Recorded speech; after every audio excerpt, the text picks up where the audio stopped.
Hi there, welcome back to Andertons TV. My name is Rob. I'm here with Elliot from Soundcraft, and we're looking at the Ui24R. So this has been out for a while, but I have not had a huge amount of time with it. Sure. I've spoke to customers about it, and I understand the premise, but the technical stuff, not quite there yet. So what Elliot is going to do today is going to go into the depths of it, show us what you can really do with it, and from what you've been telling me before we started filming, this is extremely powerful. So should we start with the face? Absolutely. It's a very unassuming blue box. It is. You know, it's a fully fledged digital mixing console. But yeah, you can't see faders, you can't see controls, so you know, what's that all about? So this is a kind of a format that we see increasingly more in not just from Soundcraft, but from loads of manufacturers, where what they're doing is they're removing things like faders, knobs, which they cost a lot of money, and taking the DSP and the core technology, the stuff that actually makes the sound, putting that in a box, then moving all the expensive control stuff over to iPads, laptops, or things like that. So you as a user, you're buying a streamlined box, which obviously costs a little bit more, a little bit less, should I say. And then you can control it with any device that you'd like. So that's what this is all about. That's why it looks very unmixer-like. But yeah, this is a box full of the DSP with all the inputs here, all the outputs there, some other stuff going on. So the idea being, you'd whack this on stage by the drum or something like that, plug all your inputs in, and then you can control it remotely via an iPad, something like that. So looking at this, obviously, most people thinking mixers, they're going to be like, what is this? I'm so afraid because I have no hardware control. Absolutely. And from the looks of it, what we've got set up here is the software on a web browser. So I'm guessing there's Wi-Fi, obviously we'll get into that. And then there's iPad, all in the same world. Absolutely. But what I'm really interested in is, because it's still Soundcraft, it's got the same gubbins as a big desk. That's right, And there's no difference between the two? No, not at all. So the preamps in here are the same as you'd find in a SI Performer, SI Expression, which are 3-4 grand, touring consoles. And in fact, the same mic preamp you find in the VI1, which is 10-15 grand. So that's pretty good. They're proper stuff, proper Soundcraft stuff. And as you know, Soundcraft's part of a larger umbrella company, all one big happy family. And under that umbrella is things like Lexicon, DBX, Digitech as well, and all those brands and all the processing live inside here as well. You know, because Soundcraft, they can make a mixer, but they don't know anything about compressors. That's it. I think that's what I like about Soundcraft, is that you are very good at making the desks, and then you haven't worried about maybe making your own brand effects or this and that. And you think, right, let's get a company that does it well and bring them in. And you get the best of both worlds. I think that's really cool. Yeah, and they're brands that everybody recognises and people love as well. Yeah. So how would I control this? So I've got it plugged in, and I want to use my iPad on my computer. How would I control it? Sure. Well, as you touched upon previously, it is done via web browser. So that differs quite a lot from the other kind of consoles in this range, whereas a lot of consoles would use things like apps and programs that you download onto an iPad or download onto an Android device. Usually they're segmented into Android, iOS. Some of them do both. It can be quite complicated. Yeah, this is a web browser, and every device has a web browser. Even old BlackBerries have web browsers. So what you do is you get your device, you power the UI up, go into your Wi-Fi settings. And in that list, you'd see Soundcraft Ui24 as an option. Select Ui24, you connect. There's no password out the box, but you can set a password. Go onto your web browser, type in ui.io, and then this is what you see after you've done that. And is this emulating what is on the iPad? Absolutely, yeah. So we have two devices hooked up to the hotspot that's built into this, and they're both totally independent from each other, but obviously their settings will reflect on each other. But the advantage of doing a web browser is for that simplicity. I haven't had to download anything. Already, this is so simple. Absolutely. And also what it means is that any device is compatible as long as it has a web browser. Soundcraft haven't got to develop iOS apps. Apple, they'll just chuck out a new iOS and you have absolutely no idea how it works or when it's coming. You haven't got to quickly rehash something. A web browser is always going to be a web browser and it's always going to work. I think that's a really good stance on it. As you said, everything has a browser, so you're not limited to the whole Android, OS debate, as you said. I think the only thing I was going to say was, how reliable is the connection? So a lot of people would be like, I don't trust having wireless stuff, but it looks pretty sturdy. Obviously, the latency was minimal, if anything at all. Absolutely. Yeah, I mean, of course, there's always going to be a question, and I think that's a big kind of stumbling block for a lot of guys looking to this kind of format. What happens if I lose control? And ultimately, every environment's going to be very different. It's very hard to predict how things are going to work. And for Soundcraft, it's very hard for us to say, oh, you're never going to lose connection. This unit has has more options to enable you to get secure connection in any environment. For example, it has 2.4 and 5 gigahertz bandwidths in there, so that if you're in a large open space, you can utilize the 5 gigahertz to get extra distance. If you're in an environment where there are more walls and it's a little bit more compact, 2.4 is going to be the one to go for. You can change all your Wi-Fi channels. You can change the strength of the Wi-Fi router. Is this all through the application? Absolutely, yeah. In the settings panel, we'll get that into a bit. You can change and you can adapt the UI to work in any environment. Okay. And I mean, I've been using this personally, and I was very skeptical of this format, even though I work for Soundcraft. I was like, oh, you know, I like faders, but this has been fantastic. The session that you're going to hear in a bit, I used this to record with. Just a bit of a spoiler, we've heard a bit of this before, and it sounds amazing. And there was nothing more done to it, just mics, AKG this mics. Is cool stuff. This is cool stuff. Absolutely. And sorry, go back to what you're saying. I'm just no worries. Out on the sounds. Yeah, no, this is all good. And then also we have 2 antennas as well. Antenna on the front, and there's one on the side. That's another thing, because there's other desks that have similar features, but they don't include a built-in router. Right. Yeah. So people have to find that. I mean, they're not expensive. It's just another thing to buy. It's the configuration of it as well. It can be a right pain. That's it, and that's out of the box. Absolutely. And the great thing about this as well is, that's the hotspot side of it. You can also connect the laptop straight up to this via an Ethernet cable. So you can control all the same elements, but via a direct cable. So if you're really concerned about that stuff, you can have that laptop on the side. That does give you that, okay. And if you're really, really concerned about it, you can also hook the Ethernet port of this up to an external router, like people really like the Apple Airport routers. More insurance to make sure they're absolutely fine. Okay. And probably the best thing of all of that is that you can run all 3 of those methods at the same time. At the same time? At the same time. How does that work? So essentially the hotspot connection is always accessible. Okay. So say we're on stage and we want to control our own monitor mixes as we're musicians. We can get our phones, hook up to this, the hotspot, and control it directly. Meanwhile, the router is somewhere up the venue where the engineer can connect to that. And then on that, if you have a switch connected to that, you can then hook up your laptop to it at the same time. That sounds too good to be true, because something in my mind thinks if there's too many people, it's going to get crowded and someone's going to stop it. Absolutely. And on a lot of consoles, that is the case. Yeah. And of course, there's a limit to everything. Yeah. But with the kind of the way that this works with the browser technology, it's very, very lightweight on all your devices. And the way that it's all managed in here is very, very lightweight as well. That's a great concept of having everyone, if they've got their phone set up and be like, right, well, drummer's got his iPad there or whatever, he can then do it himself without having to either speak to the engineer or actually having that conversation with the engineer. Because sometimes you do awkward, get a rubbish engineer and you're like, oh, I need a bit more of this, bit more of that. Get rid of him. Absolutely. Get rid of him. Just do it yourself. Yeah. Perfect. Yeah, absolutely. Just save the conversation, do it yourself. Absolutely. So obviously we're just talking about the Wi-Fi groups or using people with multiple devices. That leads us on to this bit here. Absolutely. It says media, so I'm presuming there's a recording feature and a playback feature. There's a couple of recording features actually. Okay. So number one, which is probably going to be the most used, is that you can record all of your input channels individually as multi-track files straight onto a USB stick.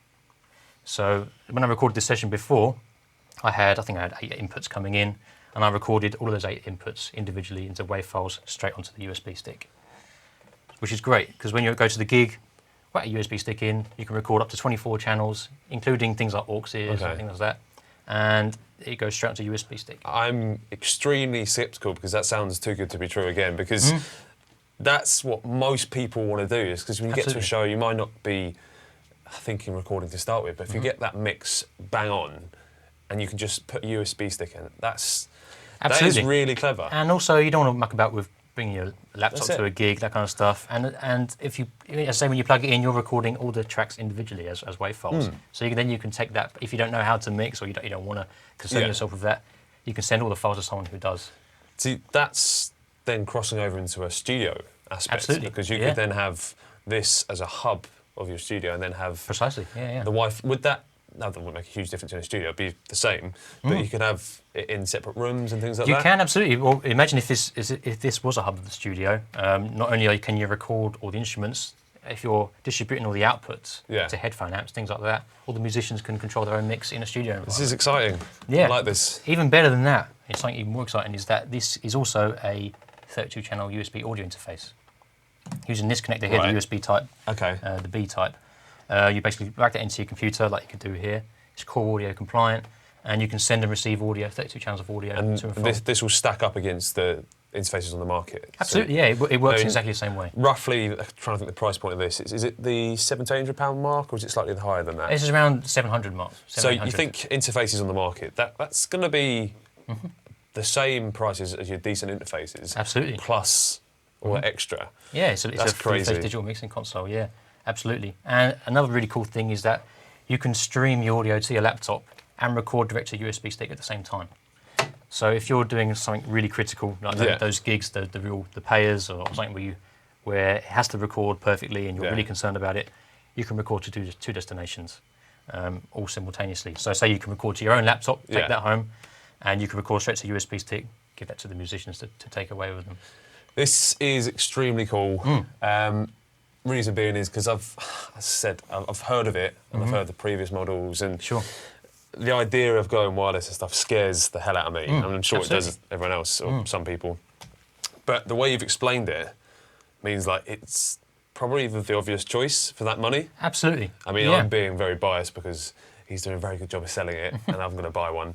And that makes sense because absolutely. The only thing people need to get over is that whole the iPad or the wireless stuff. That's right. From how you've explained it, it sounds like that's not really an issue anymore. That's right. There's enough fail-safes there to keep you going. As I say, if you could plug it, you could just connect it all up, go hotspot, and you'll be fine.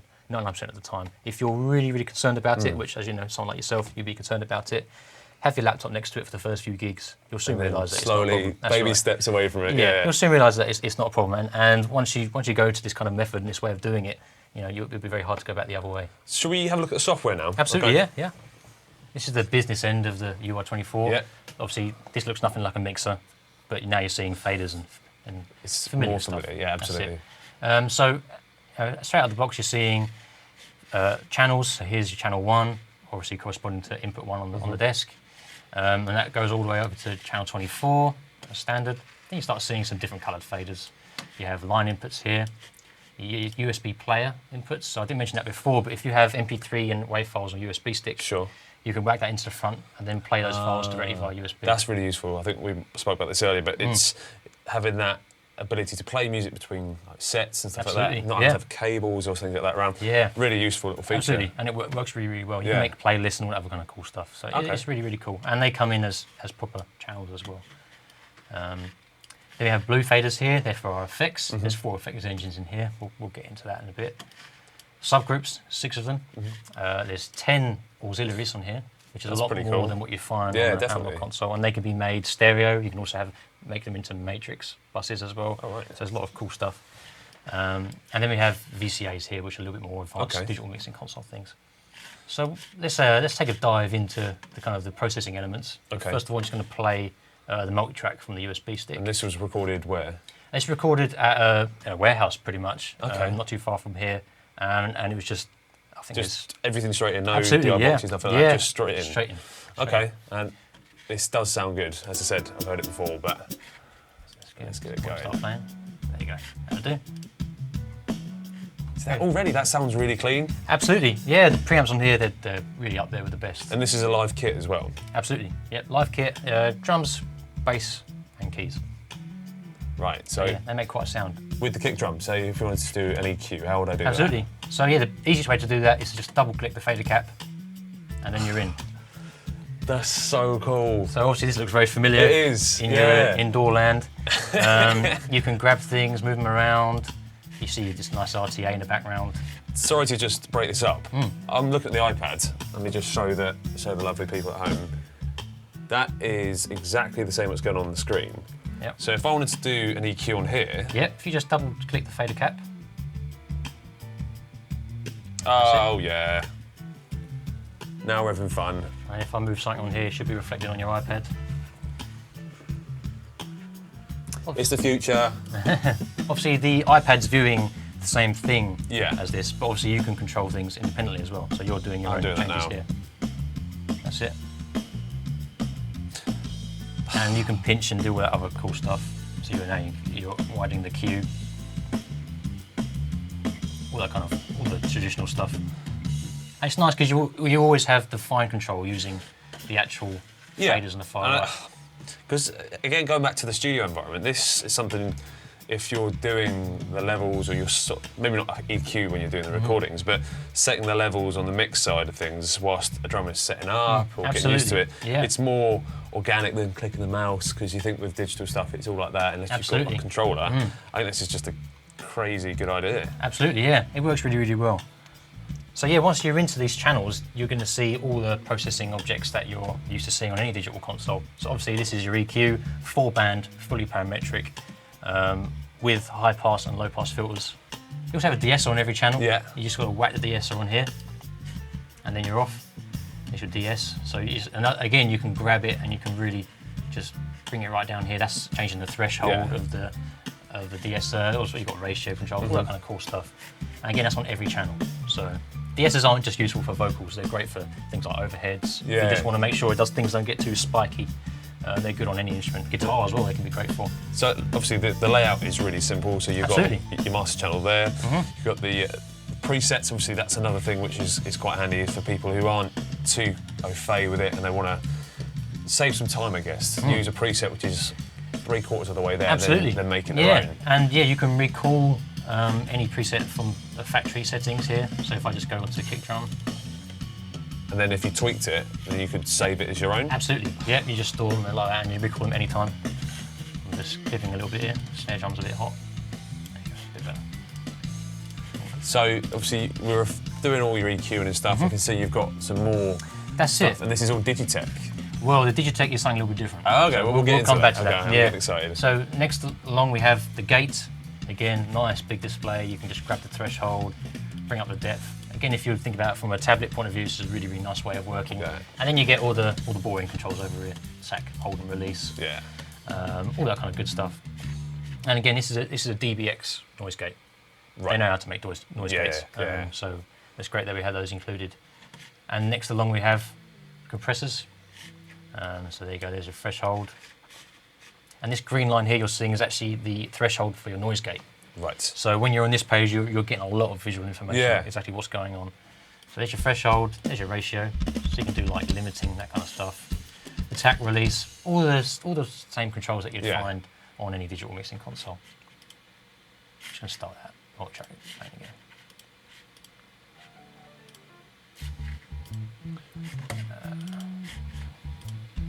So this has got, as you said, a lot of visual feedback going on, which is nice because you still remember where you are. Because sometimes you can move from effect to effect and forget the previous one, and then you have to go back and realign them. Yeah, that's what it's all about. Because I mean, another reason why people are sometimes sceptical about these interfaces is that you can only really see one channel at a time. Yeah, definitely. And whereas an analog console, used to seeing everything, and you can't really get lost. So on here, it's very important that we kind of display everything we possibly can on each page. I'm still astounded by how stable it is, because you'd have thought there'd be some glitches because it is digital, it's on a browser, but there's really stable. Absolutely, there's a lot of Wi-Fi networks going on at the moment. I'm almost convinced. Almost. All right, we'll carry on then. The next tab you have effects sends. So this is what I call channel-centric sends. So at the moment, I'm sending a kick drum to reverb. If you wanted to do that, I don't know why. Yeah. But you could also send it to delay, another delay, room. Again, that's part of there's 4 of your built-in effects engines in this unit. We'll get on to a bit more about that in a bit. Aux sends, again, channel-centric aux sends, where you're sending kick drum to aux 1, aux 2, aux 3. So obviously, if you're talking about a drummer's wedge on aux 1, he's going to want to hear loads of kick drum. You can do it like that. Okay. Really, really simple. And then lastly here we have patching. Okay. Kind of boring stuff. I mean, but out the box, everything's patched 1-to-1. Plug an input into input 1, it's going to come out channel 1. Plug an XLR into aux output 1, it's associated with aux 1. And I can see you've got USB-A and USB DAW. So that's right. Recording out to your stick. That's right. And then out to the software. Yeah, essentially this is the input source for this selected channel. So by default, this channel is listening to input 1 of the XLR. We have the sound check on at the moment, that's why we're hearing the USB return coming in. But if you wanted to get fancy with the USB returns, you could tell this channel to listen to USB-A slot 1, not available right now because we're playing stuff, or USB DAW, which is what they refer to as the interface. Okay. You could set this channel to receive channels coming in via your DAW. That's a really clever thing that a lot of people are doing, to be perfectly honest, but it helps because if there's certain things you don't just want to have routed to everything. That's right. It's flexible. That's the key word, especially live and studio as well. But live, when you got there's issues that you got to kind of overcome, where channels down or this or that. Yeah. You want to be able to get on the console, change the patch quickly, and carry on with your show. You don't want to be mucking out through menus, all that kind of stuff. Yeah. There's nothing worse. But yeah, so patching wise, everything's 3D patchable, so it's really, really cool. Okay. So going back to the Digitech tab that you spotted. Yes. So essentially, channels 1 and 2 on here, they have an option to be high impedance, so you can plug a bass guitar or electric guitar directly into the channel, and then you can enable the Digitech amp modeling on those two channels. So that's cool. At the moment, we're applying amp modeling to the kick drum, which is maybe not something that you would do. It's a new age. Yes, yeah. So we can have some fun with that. So we have loads of different options here. Obviously, they all have very familiar names. There's a disclaimer somewhere saying they can do that, so don't panic. Okay. So if we go on to this one here, and we can pick there you go, this one. So now we're basically applying amp modeling onto our kick drum. Should we try doing the bass? See how that sounds? Let's do that, yeah. As nice as that kick sounds with the really modeling, lovely, I think we could do better. Absolutely. Let me just set that up. So we've gone sound check assign. That's right. So slot 6, what are we doing now? This is going to be... Sure, so now what we're doing is we're telling channel 1 to receive its input from the USB stick slot 6, which is where this is where it's all being driven from. That's right. That's where the bass lives. It's channel 6. So now we'll go back and I've muted all the other channels as well. So if we now press play. Cool, so just press play on here. So now we're hearing just the bass guitar by itself.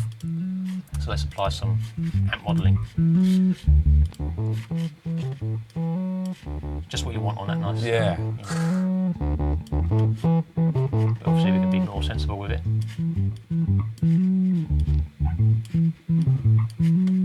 That's such a clever thing to do. Absolutely, yeah. That almost gets to a point where if a guitarist was going out and he's like, I've forgotten everything. Yes, and you get to the show, something terrible's happened, he's just got his guitar, the day is saved. You've got enough, depending on what you're doing obviously, but enough to get you through a show. You can get by. I mean, a lot of guys I've seen, like open mic nights, things like that are using this. People just rock up with a guitar, plug straight in, and it's all direct and it all works. If you want to be more creative with it like we are, I say creative, but use that word loosely. If you did want to be really tasteful with it, you could plug in things like bass DI straight into channel 1, so you can apply this kind of processing. There are a few kind of more suited models that will work better on bass. Let's find something. He says 4-bit. Oh no, that's just...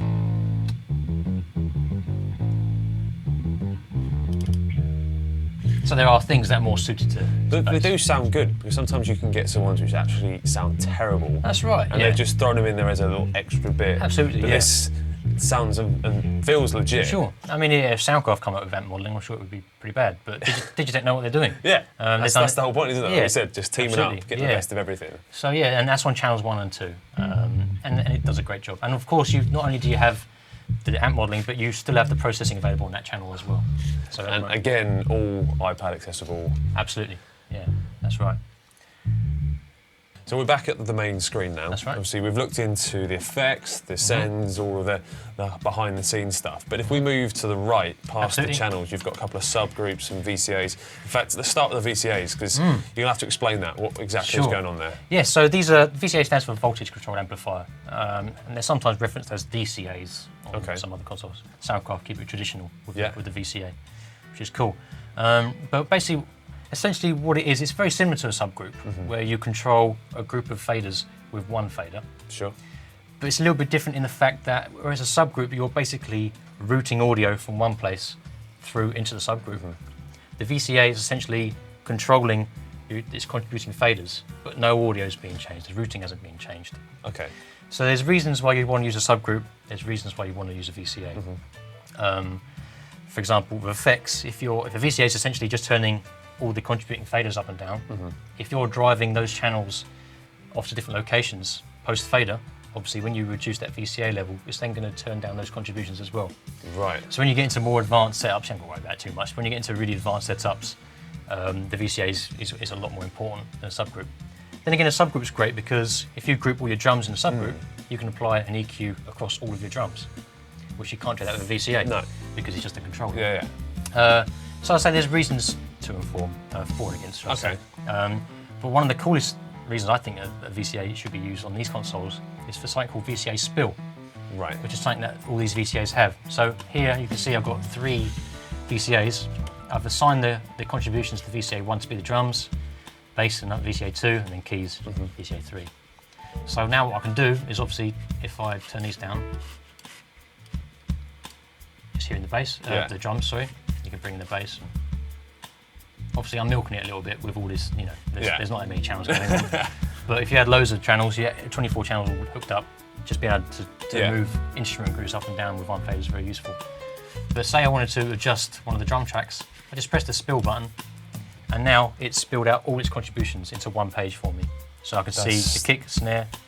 Really clever, because it's convenience again, isn't it? It's saving you time and having it all in one place. Absolutely, all about the navigation. Absolutely. And you've also got the VCA master here, and you have the master always as on the far right. Yeah. So if there's any issue of feedback, something like that, you've got it. That's another thing I think people have issues with. It's the problem time. When you've got something like there's a massive feedback and you bring everything down. That's it. Again, convenience, always Absolutely, there. Always, and that's it. I mean, Soundcraft, they know how to make mixing consoles. They've been doing it for a very long time. And, you know, your left-right's always available on an analog console and on any digital console, so it should always be available on here too. It's a good thing they've thought about that. Absolutely. Yeah, so now that's spilled out, obviously you see your contributing faders and you can go in and adjust things further. I'm still really impressed with that graphic EQ. Oh yeah. That's the RTA. You can hold it as well, so you can see the kind of peak. Because there's a lot of people out there who just love that. Absolutely. They're used to using it in a production sense. Absolutely, yeah. I mean, I'm a bit of an old school, I think. So you prefer having the dials and stuff? A little bit, yeah. I think you tend to mix a little bit more sympathetically that way. But I mean, if you have an issue or you have a feedback, frequency that's really being a bit of a pain, it will be very obvious on here what frequency that is. And that's even better. That's a great point as well when you talk about the aux masters. Yeah. So that RTA stuff is even more important when you look at the aux.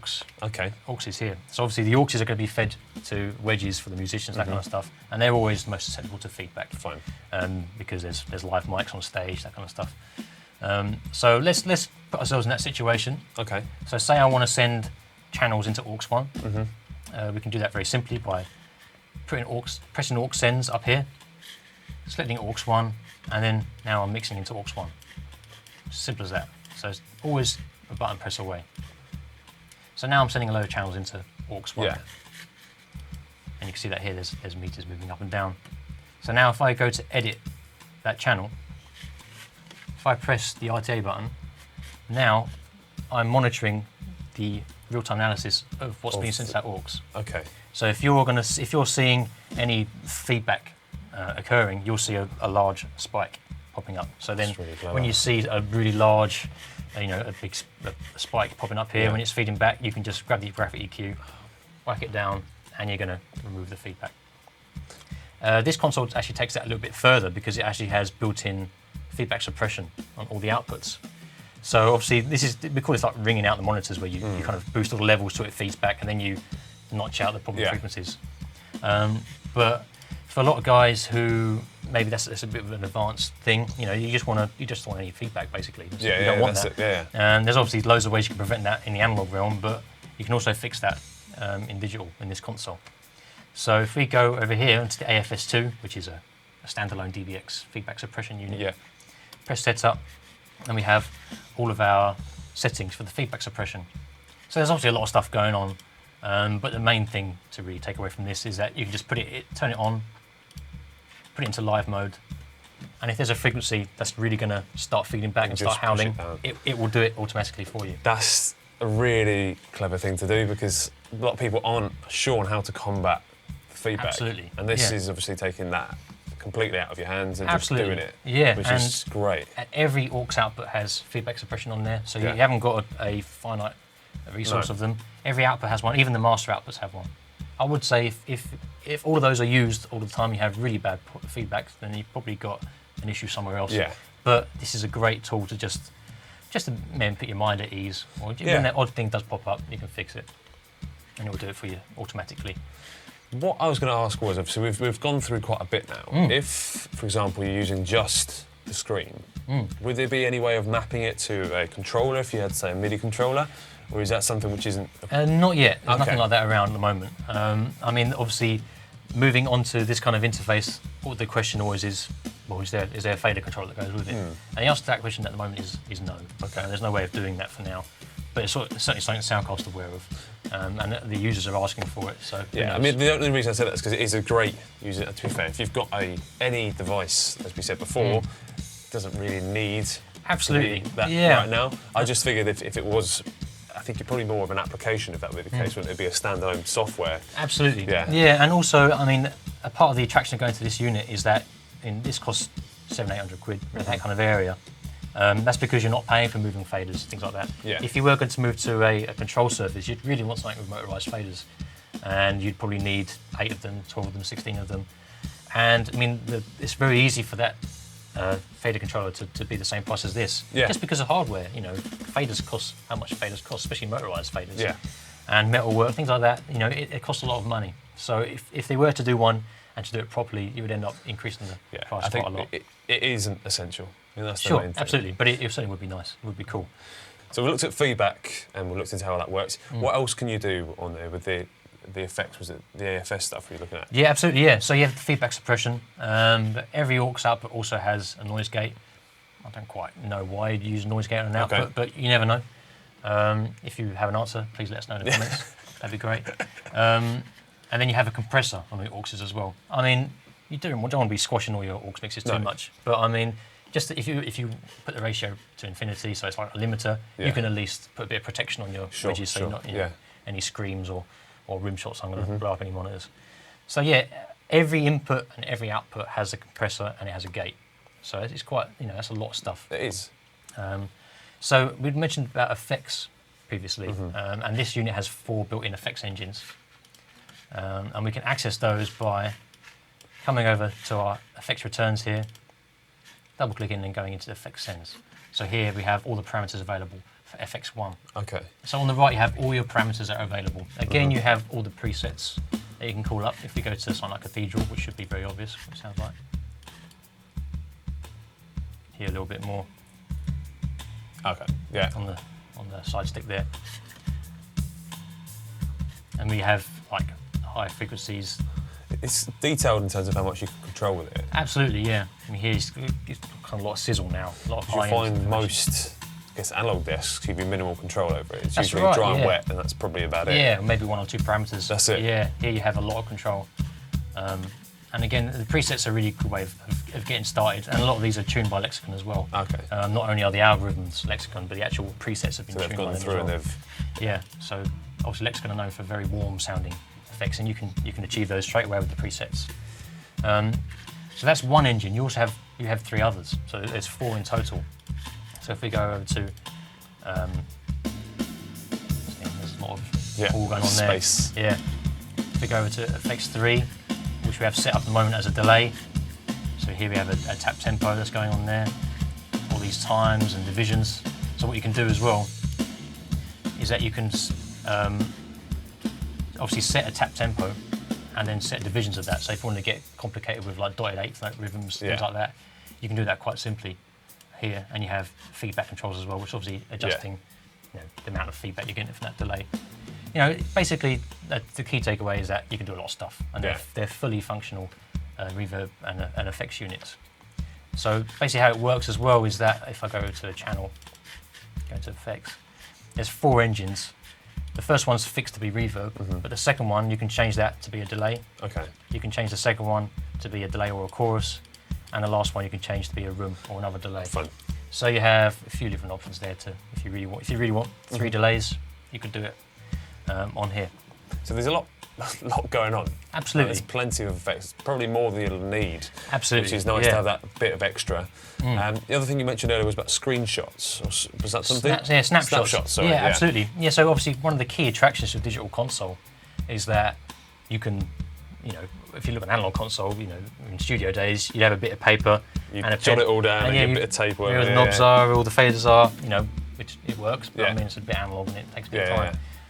The key attraction to a digital console is that you can press a button, store all of these settings, and then record them whenever you want. So I've got a starting point that I saved earlier. Yeah. I just press start. So the mix is back, everything's sounding normal. So if I do some changes here, let's just say I wasn't a big fan of drums, but I love keyboard. I can say this is a nice sound, if you like that. I can go into the settings cog here, press shows, then I can save a new snapshot, and you can give it a name. Just give it a name of just test. And then you can come back to this at another time. Absolutely. And so now I can go back to start. This is always in the favour of going digital. I know a lot of people don't like the idea of it, and I think that's going to be something you need to change because it's all going into a really convenient package. Absolutely. It's like sound checks, for example. If you play a pub every week or every other week, and then you have other venues in between, this is going to save you so much time because it's 90% there. Obviously, you do your live checks, but that's a game changer. Absolutely. And if you're part of a a band that does a bit more of a big show, and you have loads of different songs, and you want different settings per song, you could obviously create a show, which is your band name, if you like, and then each of the snapshots could be different songs. That's it. And they can record different fader positions. They can record different effect settings. With the iPad, you can go into it from there. So Absolutely. You can have this set stage side, and then if you have, depending on what you're doing, you can have the iPad there, or you have an engineer to swap it. Yeah, and you can do it on your phone, anything like that. So it just gives you that flexibility. It's just say you can just instantly change what the desk is doing with a touch of a button. I just think that it's very well thought through, even the software, because sometimes you find that the software can be the part which lets it down, because it can be hardware is essential and it's got to make it sound good, it's got to physically work, but sometimes the coding isn't amazing. But this has just been really thought out. Absolutely. And it makes really good sense, because it's all where it would be on a normal desk, and then how it translates to the iPad and the phone. It's just you're laughing. Really visual. That's what it's about. Visual feedback. That's what we want. So we're just talking about the software in general, but obviously we've got this USB stick we're playing things off of. That's right. Yeah. If we imagine there wasn't anything recorded, we've just turned up to a show. How would I set it up to record to a stick? Sure. Absolutely. Yeah. Well, it's very, very simple. First of all, you press this media icon up here, and again, obviously you're seeing a theme occurring with tabs appearing in this kind of level of the screen. We have our three options here so 2-track recording. Just be your master. That's right. Yeah, good for referencing. There's your multi-track setting here. So we could do that now. If I just deactivate Soundcheck, and the only thing to bear in mind about Soundcheck, all it's doing is it's changing the input patches from the physical. When I turn Soundcheck off, I'm not going to be hearing the USB stick. Fine. You're going to be hearing the analog inputs. Right. It's just a quick way of just changing all the inputs. Okay. So I've just deactivated that.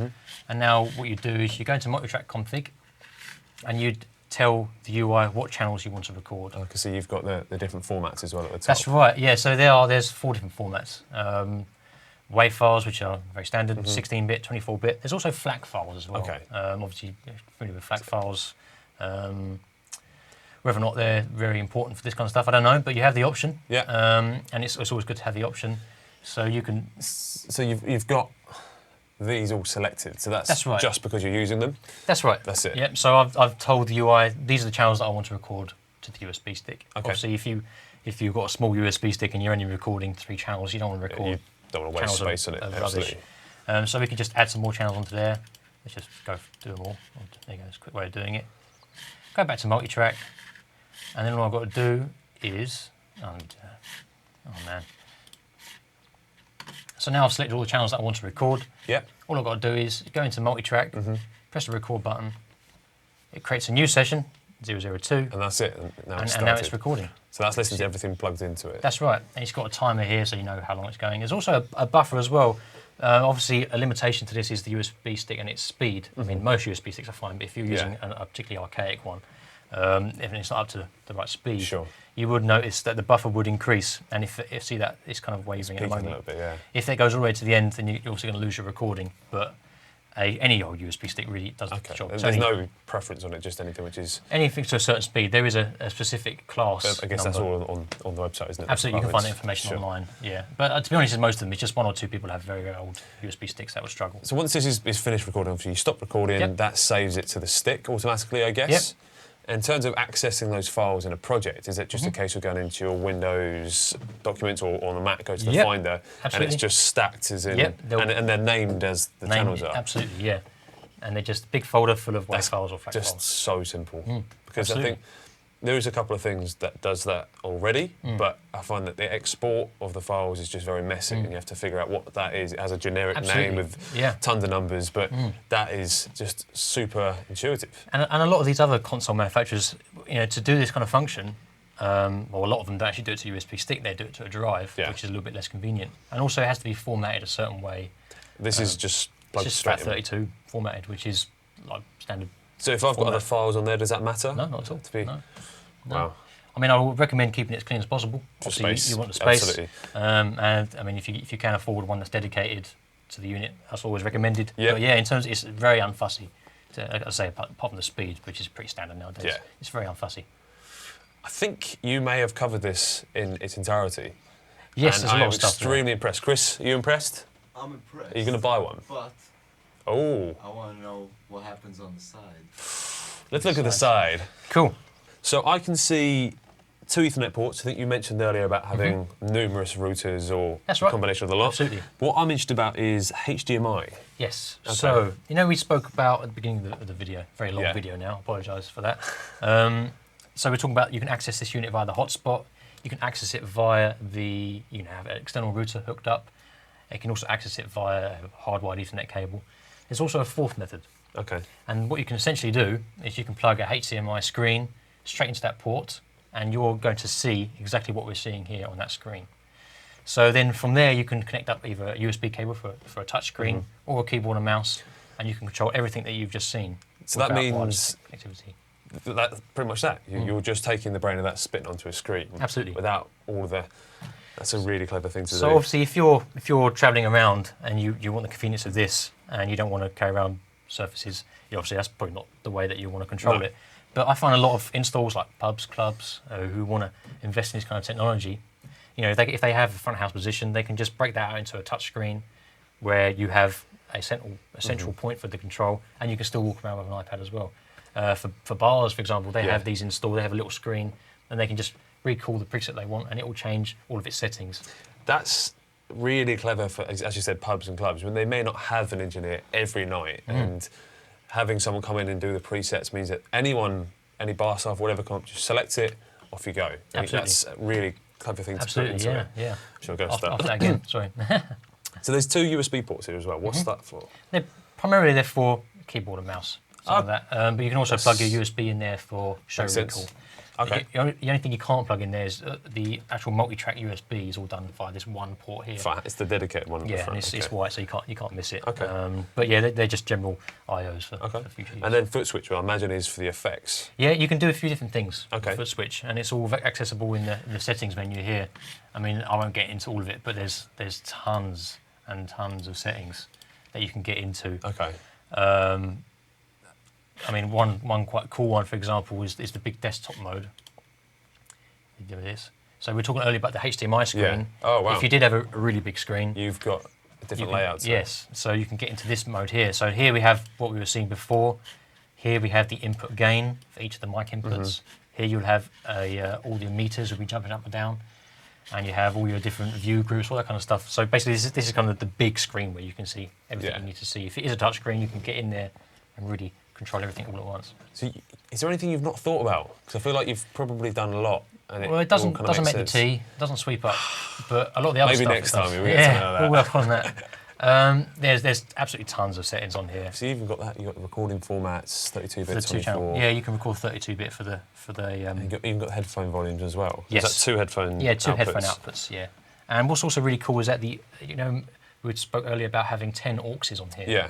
There's obviously 8 sockets, but AUXs 9 and 10 can be sent and routed to the headphone outputs. So you can just create aux mixes straight out of the headphone outputs. Obviously, in live sound, headphone outputs are usually for soloing channels and monitoring things. But if this is for a musician and this is by a drum kit, he can just plug headphones straight in there and he can create his own monitor mix and listen to it directly on the unit. Wow. Well, thank you so much for coming in. I think this has probably been one of the better videos we've done because it's so in-depth and I really like it. And I think we should go splits on this. You can have it on the weekends, we'll be all right. If you liked it, obviously hit the like button. If you want anything else for us to do, comment below. If you want to see Elliot again, you can come do some more Soundcraft stuff. Put it below. Obviously subscribe and we'll see you next time.